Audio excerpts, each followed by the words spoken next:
live from the Coachella Valley. Time for another hour of the desert scene. Art exhibitions to modernism, music festivals to live theater, big screen, little screen, and very little screen. This is the Culture Corner with Bonnie Gilgallon and Brayan Mendoza. Here's Bonnie and Brayan on iHub Radio. And we are back on the Culture Corner, and in just a second we're going to talk to Miss Sandra Booker. She's a wonderful, we had her on a few weeks ago. She's a fabulous jazz blues singer. She's a writer, actress, dancer, pole dancer. She does all kinds of stuff. She plays all kinds of instruments. And Sandra, are you there? Yes, I am. For first things first, happy birthday to you. Happy birthday to you. Happy birthday, dear Sandra. Happy birthday to you. I know it's your birthday today. How's it been so far? Thank you very much. It's been wonderful. It's just nice to feel loved and hear from friends that I hadn't heard from in a while, because we're all sort of in this pandemic state of shock, yes, if you will. Yeah. But it's been a beautiful day, and I'm going to go to dinner with my best friend tonight and get out for a little while. So great, good for you. And I knew there was some reason I felt comfortable with you. My sister's birthday was the 3rd, March 3rd. I have a lot of March birthday friends, so Pisces is good. So and again, we apologize. Have technical difficulties today. We can't play your song today, but we're going to play the entire thing next week. We're going to give you a whole segment, play the entire song until we meet again. It's beautiful. I listened to it earlier today.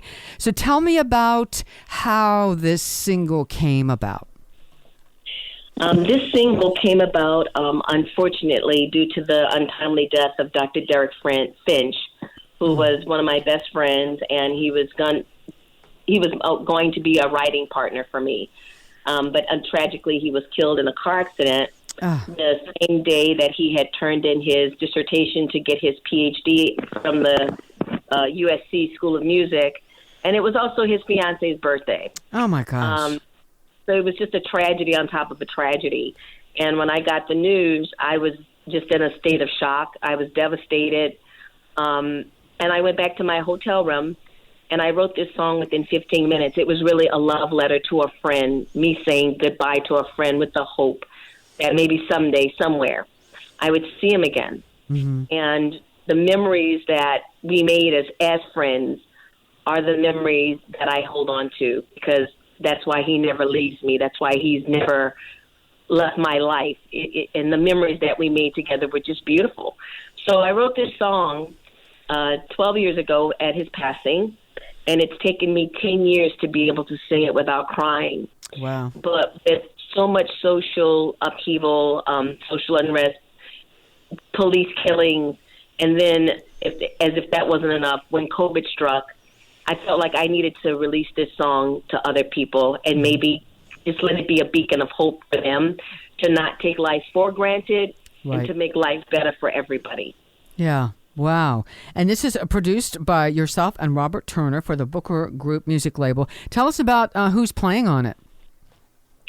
Actually, because of COVID, I was not able to use what I would call live musicians. So Robert Turner, who is a brilliant pianist and organist, did all of the tracking, and so but he played the organ, he played the keyboards, and then we programmed the drums. I did all of the background vocal arrangement, mm-hmm, and I wrote the lyrics and the music, because some people are like, well, who wrote the music? I wrote the music and the lyrics for this song. Good for you. And Peter Voda, who was the mixing and mastering engineer on this, also lent some of his talent to the background vocal arrangement. I wanted something that really gave you a sense of a small black church. Yeah.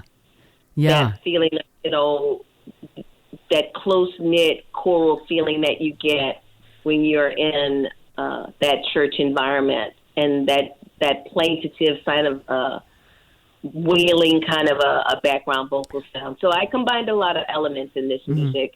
I stepped pretty far away from straight-ahead jazz, but it had jazz elements, it had that gospel element, but it had that funky Herbie Hancock vibe. It has that spoken word narrative of a Curtis Mayfield, and I hope that old school church feeling of a Donny Hathaway. Mm-hmm. Yeah, you did combine a lot of things. So where can people hear this, or has it been released yet? Where can people hear it? You can pre-order it on TuneCore. You can hear it. You will be debuting it on your next week, and thank you very, very much. And the shoe drops on March 30th. This is the first single from a recording project that I'm doing called Songs from the Eighth Ward. And it's about the music of New Orleans and the culture of New Orleans and the how we celebrate life and how we celebrate death and how we celebrate food and all of the things that make up New Orleans. So I'm really, really pleased about this because it lets me get into various styles of music that I can appreciate and grew up on, actually. Mm-hmm. So did you write everything on this album, the Songs from the Eighth Ward? Yes. Wow, good for you. And so tell me about the writing process. I'm always fascinated by this, whether it's people who write music or writing words, books, novels, and that kind of thing. I've never written any music. I think I'm a pretty good interpreter, but I've never written any music. How does that, I know different people have different processes. Do you hear, do the words and the music come to you together? Do things come to you at 2 a.m, or do you wake up at 1 and say, all right, 9 o'clock, I'm going to go sit down at the piano or whatever and write something? How does that work for you? Normally it's to the story. It's of a melody that's in my head, and it just goes over and over, and it gets to the point of, okay, I got to put this on paper because it won't go away. Mm-hmm. Some songs come to me very fast. In the case of Until We Meet Again, I literally had written the poetry of it and the melody of it within 15 minutes, and then I, started adding the chords and what I wanted it to sound like. And then some songs, they're just labor of love for a long time. It's like I have a hook, but it's not saying anything. So it varies. For me, it varies. Mm-hmm. And I'm not one of those just, at 8 a.m. I'm going to be up and at the piano or I'm not one of those people. I really try to let the music write itself. And I know, speaking for myself, if I start to, make it contrived, I'm WB frog, like rabbit, there's nothing there. But if I let it, if I just let the story come out, then I feel more like I'm a vehicle for it, and it's just channeling through me, and I put it on the paper from there. I wrote a song called Lullaby, and it's the loss of the children at Sandy Hook inspired me to write that. I have I refer to, and it's about a boy. It's about an interracial relationship, and a boy had invited me to his senior prom after another boy rescinded because I was black. So I write about what I know. I write the experiences that I know. And would you say, I've heard this from other people, and I have found it just different things, that this COVID period, this sort of lockdown, and this sort of we've been forced to be more introspective and define more solitary, creative things to do. Have you found yourself writing more and more in the last year? Absolutely. For me, it's really a mixed gift. Financially, I've been able to weather this pretty well, and I don't even have students at the moment. But I've taken the effort to get myself a bachelor's degree, a wonderful guitar teacher, Ben Thomas. I've been taking pole dancing classes online. I've worked, vocal workshops, and anybody that's offering free classes on making or film editing. We often say, I wish I had more time, and now we all have this time. Mm-hmm. And it's like, how are you using that time? So I've tried to encourage other people to use the time yourself for better, or just make yourself a better person. Yes. Read self-help, on depression, on get in your house and just dance. Yeah. There's nobody around. And you don't have to embarrass because there's literally nobody watching you. Right. So there's, I don't think, if you want to be a chef, work on your cooking, work on the basics of French classic cooking, or, French, classic Chinese cooking. In my case, I've tried to improve my culinary skills by way of cooking a lot of French Creole food and New Orleans Creole food, because that's the cuisine that I appreciate most. But there are things that you can work on right now. I think when things really do open up, people are going to want, pardon the expression, the most bang for their buck. Yes. Yeah. And so what used to pass as okay, people are not going to want to invest their money and their time in that. They're going to want something that really makes them feel like they've had an experience. And as artists, to have this downtime doesn't mean it should be time that's wasted. Right. If you're a writer, write. Yes. Put up a one-woman show. I hang up a black background in my living room, and I've just been reciting my poetry, and I'm going to start uploading that poetry to my YouTube channel. So I want to use this time so when I can go into a theater, I've fine-tuned that work. I've fine-tuned that piece. Yes. So that it's something that people really can have an experience with, as opposed to I just tossed something together, or I took 5 tunes out of a fake book. Right. And yeah. if that's what you do, that's cool. But I think it's just a great opportunity to better ourselves as individuals. And I think if we did that and we found happiness in that, once we're able to be more social, that's going to just create a better community, better society. And based on what we've been through, I think the last 4 years, I think we all should be working towards making a better society for all of us. Yeah, I think you're right. I hate to think of some people that might be wasting this time, that are just sitting around mad and angry and feeling sorry for themselves and mad about masks and this and that, instead of making use of all this time, yes, to be creative, practice your songs, paint, write, dance, whatever you do, cook, whatever you do creatively, is work on that. Now's the great time to do it. So then, when it's all opened up, you can, invite all your friends over and you've got this great new dish that you can cook, or this great new dance you can show them, or this great new song. Yeah, I think it's really important, especially. Or you just your house. I mean, all these people are stuck at home. It's like, get in your house, clean your house, fix it up, and span, do a little painting, polish your floors, clean out things that you haven't used in 20, 30, 40 years. If you haven't worn it in 10 years, chances are you're not going to wear it. Yep. You can be donating those things. I can't go and volunteer at the animal shelter in my community, but you know what I did do? I went through my cupboards and I found things that I know I could give to the shelter for dogs. Mm-hmm. So old blankets, old towels, they can use those things. Yeah. Those are things that are going to make the community better. Yeah. Well, I told people, if you're really bored, go out, get your neighbors, get 10 of your neighbors and say, we're all going to get brooms and we're going to sweep up in this area in front of our own homes and make our neighborhoods beautiful. All right, Sandra, I want to tell them real quick. So the singles, Until We Meet Again, we're going to debut the entire song next week, the entire thing. And it's from the album Songs from the 8th Ward. Music and lyrics written by Sandra Booker. So I can't wait for that. And congratulations. Happy birthday. Have a wonderful dinner tonight. And congratulations again on the new album, the new song. That's fabulous. Thank you so much for being here. Thank you so much. Appreciate it. Thank you for having me back on. Love you guys. Okay, love you. Have a great day. All right, we'll be back with more on the Culture Corner in just a bit.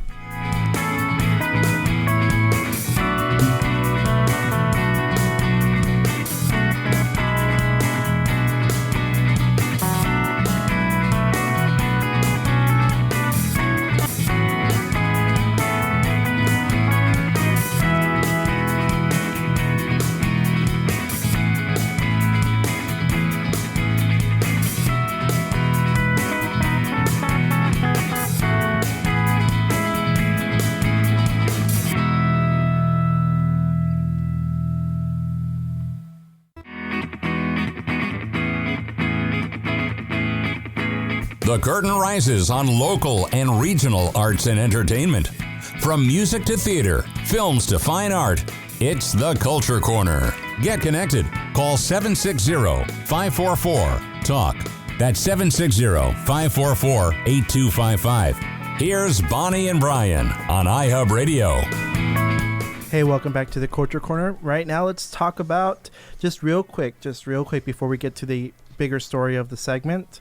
Kevin Michael Richardson is going to be replacing Harry Shearer as Dr. Hibbert on The Simpsons. It's sort of this moment to sort of cast previously we've talked about how, like, on The Simpsons, they're starting to do this thing where all the characters of color are now going to be played by characters of color. Actors of color, yes. So instead of having them played by Harry Shearer, who has graciously given up the role, saying that they should go to people of color, but he even though he says like, oh, well, I played them pretty well. And I agree. He did do a good job playing those characters.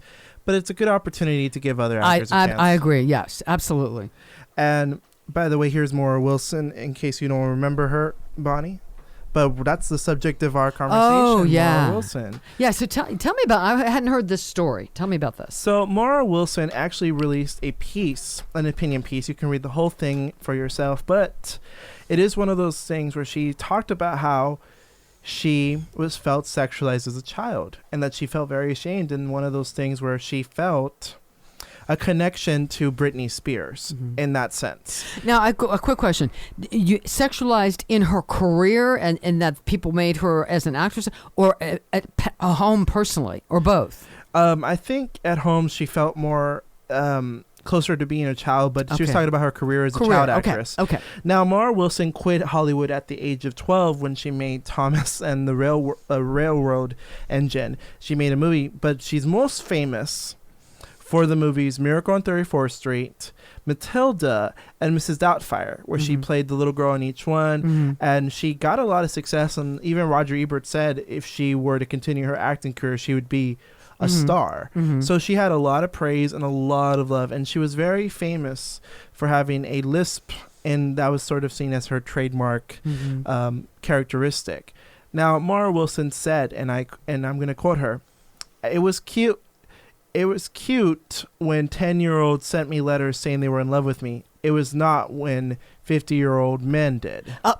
Absolutely. I agree with her 100%. Yeah, that's not cute. No. And she said that, "I saw many teenage actresses and singers embracing sexuality as a rite of passage, appearing on the covers of Lad mags or in provocative music videos.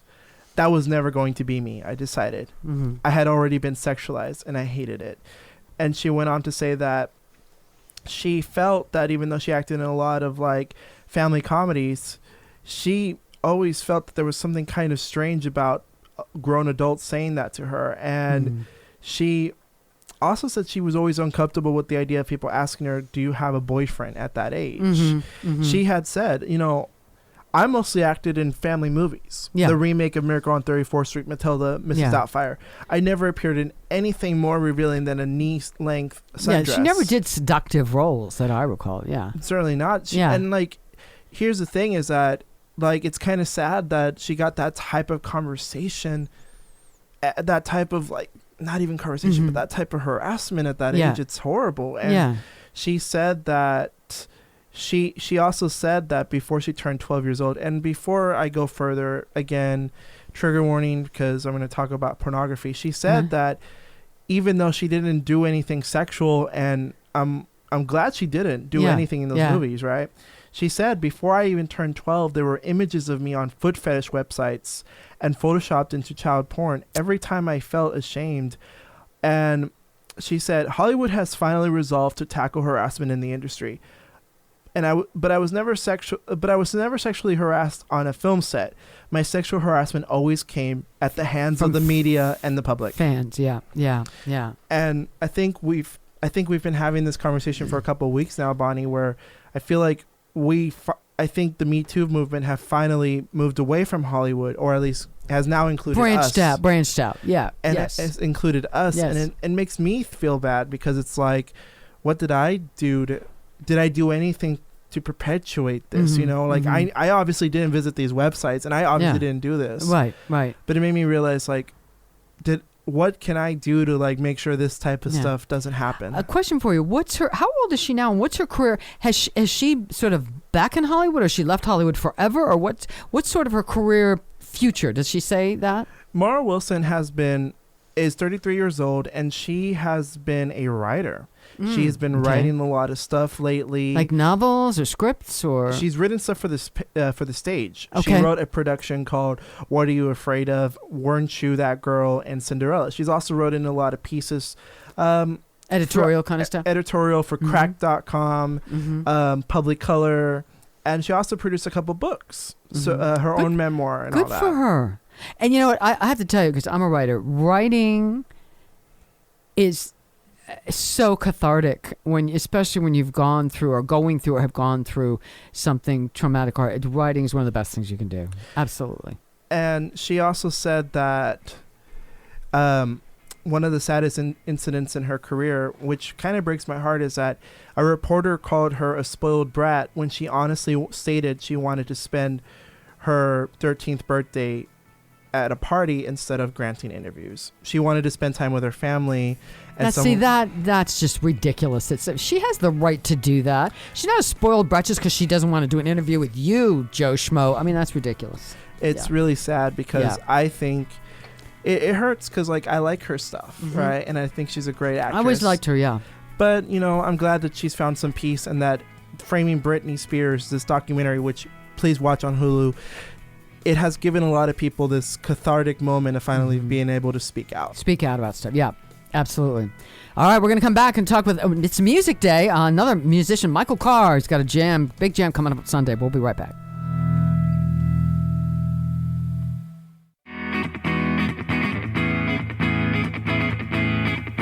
You're listening to Bonnie Gilgallon and Brayan Mendoza, talking arts and entertainment on iHub Radio's The Culture Corner. Live from the desert cities of Southern California, here's Brayan and Bonnie.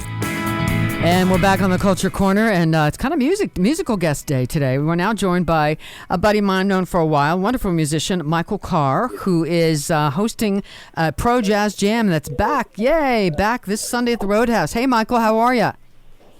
Bonnie, so nice to hear your voice after this bit of time. Yeah, so you guys are back. Now, I know there was a little bit of controversy about the sound, I think the noise ordinance in the town or whatever, and so kind of postponed, but now there's a jazz patio. So tell me how all that evolved.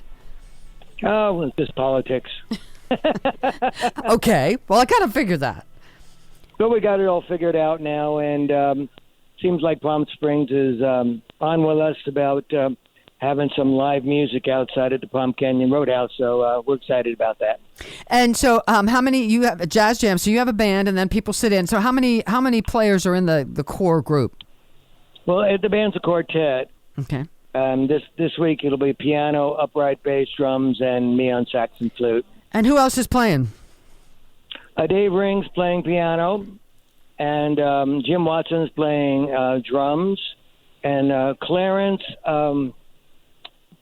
Really? I know this guy so well. Too early in the week for the day. Okay. So it's Clarence, and he's on what, bass? Yeah. Okay. That's right. On bass. Okay. And so tell me about how you format the jam. Do you have a lot of singers show up? Do you have a lot of musicians show up?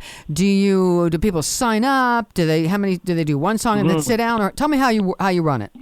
Yeah, right now we're not doing it so much as a jam or as a performance, you know, because with the COVID thing in effect, so we all get figured out and everybody gets their shots and everybody's feeling comfortable.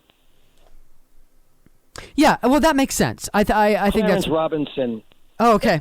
Clarence Robinson. All right, great. One of those hard names. Yeah. So tell me about, I know that all we, us creative people, artists, singers, actors, etc.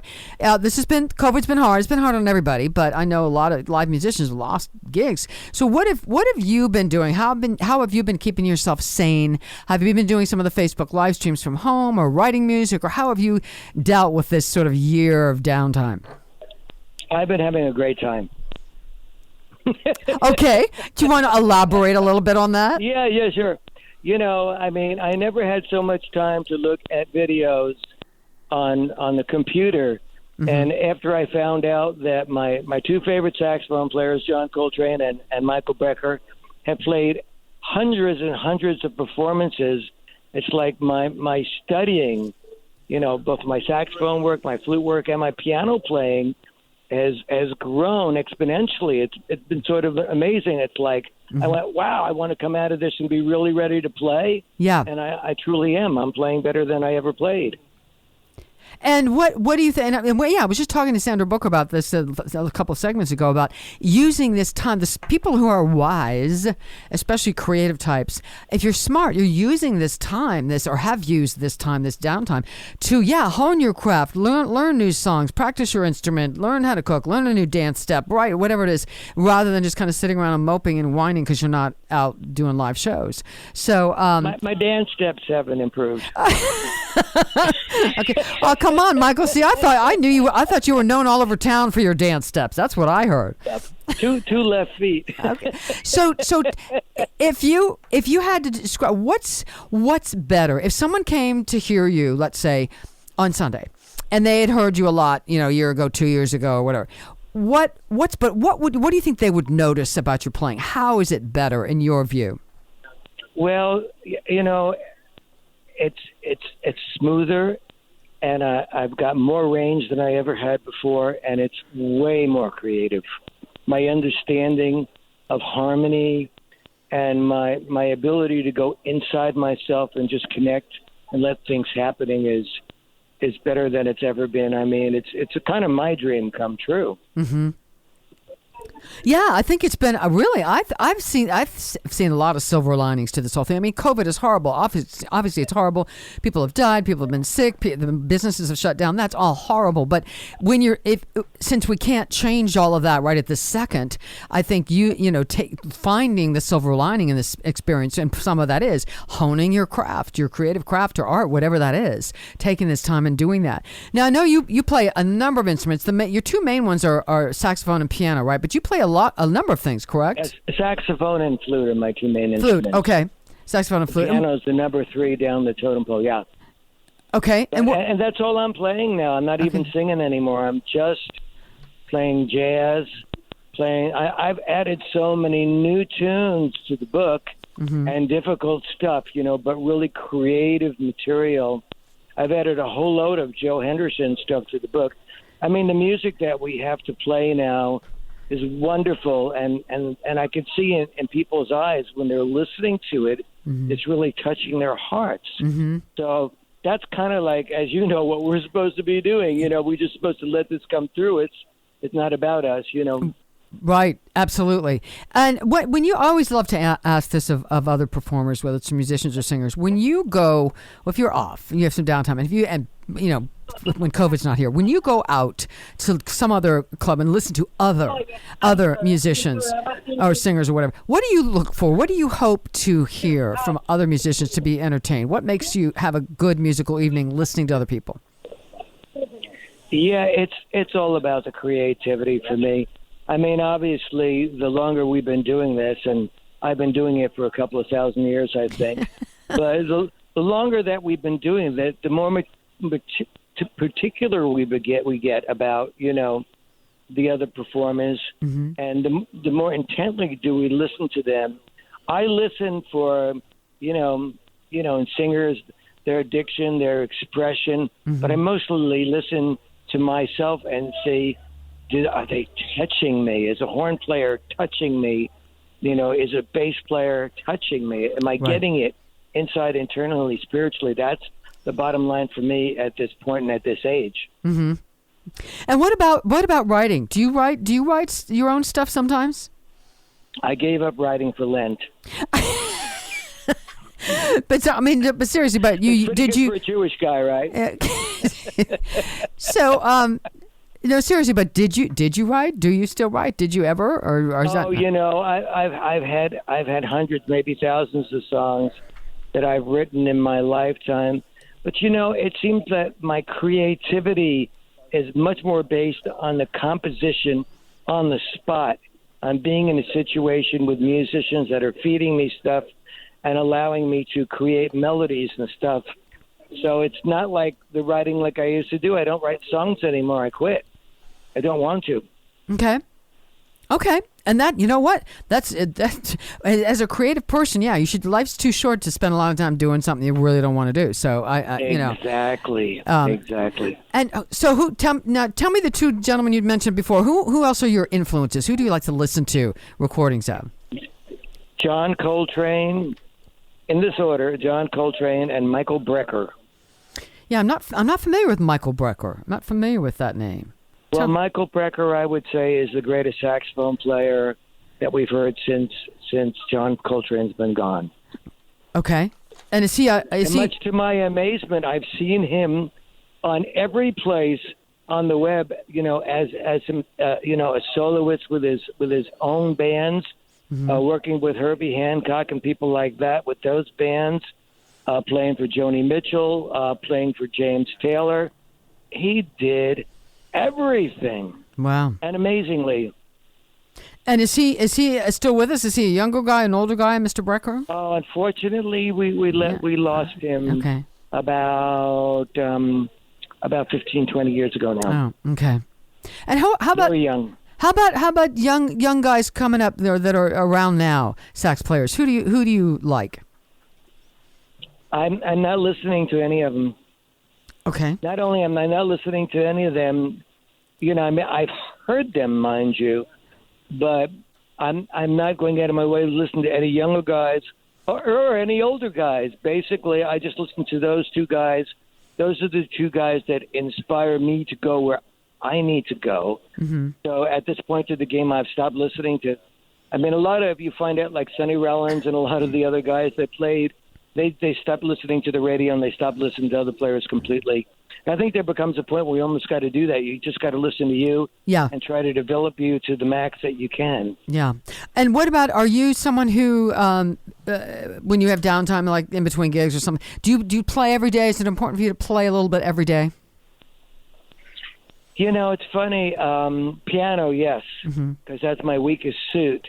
And there's more information that gets transferred over to my horn playing from the harmony on piano and whatever. But no, I don't seem to practice the flute or the saxophone every day, but I still practice quite a bit. I have a lot of stuff yet to learn. And, you know, it always fascinates me when great players tell me what they're studying, and I go get the book, and then I'll talk to another great player. I'll say, like, I talked to the saxophone player, Azar Lawrence. He took John Coltrane's place in the Elvin Jones band. He's a friend of mine. So I said, Azar, have you ever worked out of that Yusef Lateef book? He said, no, but I was studying with Yusef when he wrote it. Wow. Wow. You know? Yeah. So, you know, it's a different level of artistic and spiritual and music experience. Mm-hmm. So Michael, what's on your musical bucket list? What have you not done that you'd like to do? Playing jazz in New York City. Okay. And playing jazz with Herbie Hancock. Oh, okay. I would have said with Chick, but we just lost him 2 weeks ago. Yeah. So are you pretty confident that's going to happen one day? Absolutely. Okay, good. Well, if it isn't, I'm going to have to come back and do it. Okay. Yeah, you got to be confident. I love, you got to believe, know in your heart that something's going to happen. And that's going to make it manifest itself. So now, tell me, Sunday the Jazz Jam, Pro Jazz Jam is Sunday 1 to 4, the Palm Canyon Roadhouse, the Backyard Jazz Patio. Now, how many people does it seat? Do you have to make reservations? Because I'm assuming they're limiting seating. Yes. You know, Greg told me, the owner, that they had 70 people that had gone through there on Sunday, which I was amazed because we only had 2 days to promote it, 2 days in one evening the way it went down, and we had a lot of people.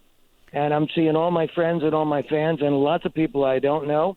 All the tables are way separated. Okay. You know, you come in, you got to buy a little bit of food before you get any booze. And the vibe was like just wonderful, Bonnie. Yeah. Well, I know people. If you come in, you can sing with us. Oh, well, thank you. Wow, I feel honored. I feel special. Yeah, so I think people are so desperate to get out. I mean, people feel like they've been like in a cage for a year. I know that people are really desperate to get out, get outside, see friends. Even if your tables are spaced out, that's okay. Come in with your mask. But yeah, as long as people, I'm just hoping that people, and I understand that feeling. We all want to get out. We all want live music. We all want to go see it. We all want to perform. But I'm just hoping that people stay smart about it so that we don't get just too far ahead of ourselves and start seeing numbers go way back up and then kind of get locked down again. I'm just hoping that people take those baby steps so that we can finally really get to where we need to be and everybody's healthy and vaccinated and that we can relax more and get out there, you know? Yeah, I think, once we get this herd immunity thing going, that's going to help, yeah. I think we're already starting to see some big changes. Yeah. I had my first shot about 2 weeks ago, and I guess next week I have my second shot. All right, good for you. All right, Mikole Karr, we're out of time. Let's go see him Sunday, Pro Jam, Palm Canyon Roadhouse, 1 to 4 p.m., Backyard Jazz Patio. Congratulations. Have a great jam on Sunday. Thanks for being with us. Thank you, Bonnie. Appreciate you. Okay, we'll be right back on the Culture Corner in a bit.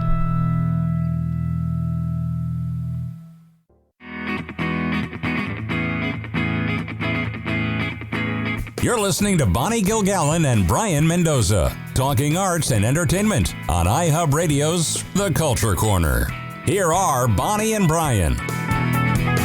Welcome back to The Culture Corner. We're going to finally end on some news about Coming to America. Now, Coming to the number 2 America. Number 2. Yes. Number 2 has actually has finally been released on Amazon Prime. I have not seen it yet, just because I want to rewatch the original. But the original Coming to America it's a classic. Mm-hmm. Everyone loves that movie. It's a classic movie from the 80s, which follows Akeem Jafar, the prince of a fictional African country, Zumwada, who travels to the United States in search of a bride. And, the film itself has gained a big positive reputation. It is a great movie, great comedy, and one of the movies that made Eddie Murphy a real star. Arsenio Hall's in that too, isn't he? Yes, yeah. Arsenio Hall. And James Earl Jones was his father, right? James Earl Jones. Yeah. So many great people are in it. And one of the things is that, one of the things that Coming to America did was that it really was sort of this touchstone in having a lot of black actors in a comedy. And it's great because when you watch when you realize that laughs have no race, is what I would say. A black comedian can make you laugh as hard as anybody else. You know what I mean? And in some cases, sometimes I relate more to black comedians because of their struggles, because I'm a person of color too. So it's some of the things. But with that being said, now, one of the things about Coming to America is that over the years, it's gotten not only praise, but there's also this sort of conversation that recently started, which was having another character, Maurice, who's played by a white actor named Louis Anderson. Now, the character was not originally going to be played by a white character, by a white actor, I mean. Eddie Murphy said on Jimmy Kimmel Live this week that he felt that the studio was pushing for a white character joining the cast because, as he quoted, Paramount was because the whole cast is black, and this was back in the 80s, so it was there has to be one white person in the movie. And I was like, what? So who was the funniest white guy around? We knew Louis was cool, so that's how Louis got in the movie. He said that he loves Louis, but he did feel that Louis was put in the movie because there was this sort of idea of, well, we got to include one white person. Yeah. And my thought is that it doesn't surprise me one bit, because recently there was another thing that happened where Netflix, not themselves, not the studio head, but the producers of a movie called To All the Boys I've Loved Before Netflix kind of stepped in and said, hey, let the film be what it was going to originally be. The producers had actually told the author of the book, Jenny Han, they told her, can we change the ethnicity of the Asian lead into a white girl? Because I think it'd be more profitable. But Jenny Han said that part of the reason why she she felt that she needed to be an Asian character because she wrote an Asian character. That's what she wrote. Yeah. Crazy Rich Asians, funny enough, they were actually thinking about changing the ethnicities too for that movie, which is kind of strange to me because I think the title Crazy Rich Asians. Hello, what are you going to make them? Mexican now? You're going to make them Irish? I mean, it's such a strange thing, but it seems that it's not surprising, but it is a little disappointing to hear. Even though in the case of Coming to America, it did work out. Louis Anderson is one of the better parts of it. Now, my question is, this new part 2, did they have the same directive in this one? No, I think what they did was that they wanted to keep it. I think they had more freedom to do what they wanted. Okay. And I think that at this partly because the first one was so successful, that didn't hurt. No, so they figured, we'll let them do whatever they want because it was a big hit. Yeah. No, you're right about that. And another thing is that the reviews are, they're mixed reviews saying that it feels like it's a retread, but that's a whole thing. That's a whole conversation about whether or not some movies should have sequels.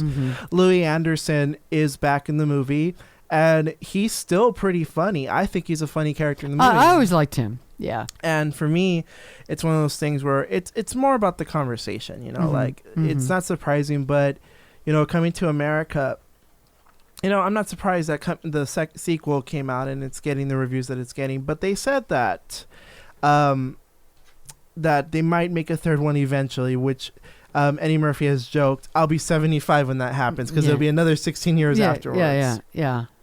Yeah, it's... With a couple issues here. First of all, yeah, I wish Hollywood had a little more imagination, because it seems like sometimes they just keep redoing stuff over and over and over and over again. Or they'll even take like a movie like Silence of the Lambs, and now they have this series called Clarice. It's like, how many episodes can you have? You know, it's like sometimes I wish they would come up with more original ideas instead of just rehashing and doing 3, 4, 5, 6 sequels to stuff. In some cases, like Punky Brewster, I never thought of that as something that could come back, to be honest. Yeah. I think that sometimes that they look at a property that made a little bit of money and they see, well, we still have the stars around, let's bring them back. Yeah. I think that in the case of Clarice, there was a story that we didn't really talk about, but it's fine, because like when I think about it, I don't know if I really want to see another Silence of the Lambs retread. Yeah, well, first of all, because there was Hannibal Lecter, there were 2 other movies with Hannibal Lecter besides Silence of the Lambs. Why do you need to make a television show out of it? I just don't. And for me, it's also because I know that they want to do this thing where they want to have an episode dedicated to talking about Buffalo Bill, because they have a trans writer on the show, Jen Richards, that she'll come on and talk about it. And that's fine. But it's also one of those things where it's like, I think those conversations can be had in person. And I don't think we need to bring back like Clarice or it just feels like the reboots. I don't really hate them inherently, but even in the case of this week with Paramount Plus, half of those movies we talked about last week were reboots, like Flashdance, Flight, and Fatal Attraction. Like, I don't know. I get kind of tired of seeing like reboots to some extent. It's like I don't need to see a Flashdance TV show, because I can just watch the movie and get it done. I that's one of the things that really, but you know, it's interesting. I just think it's interesting. On the news, a lot of it's sort of been similar themes. Is we human beings, you know, we're all. I would just wish everybody would just embrace it. You know, human beings are human beings. We're all in this together. We're all here on planet Earth for, you know, figure out why you're here, and that, you know, everybody has a right to be here. Everybody has a right to love, liberty, and pursuit of happiness and all that kind of stuff. And stop, you know, really we're all this. We're all so much more the same than we are different in our brains and our hearts and our souls. And just stop with judging and hating because somebody's different or their skin color is different or their, you know, who they date. It doesn't matter. We're all human beings. And I just wish people would just let that stuff go. You know, that's a good message to leave on the show with, because I think throughout the episode we've had a lot of conversations about the Dr. Seuss situation, and I think that Coming to America, and we just kind of have to look beyond our worldview and sort of that's what more variety makes the world go round. I mean, it's what's so much to think of, all the different cultures and all the wonderful richness and music and theater and that different cultures are brought to us. I mean, it's what makes life interesting. Oh yeah, and it's one of those things where the Culture Corner, we mean cultures. That's right. Cultures. All inclusive cultures. Thank you so much to our guests. I know we had a couple of phone, you know, technical things, but thank you to our guests. Happy birthday again, Sandra. Great show. Lots of news. We'll be back. Stay safe out there. We'll be back next week with more on the Culture Corner. And stay tuned next week. We're going to debut Sandra Booker's song on here. So not only do you get fun commentary, but you also get music. So there you go. You have a good day, everybody. And stay safe.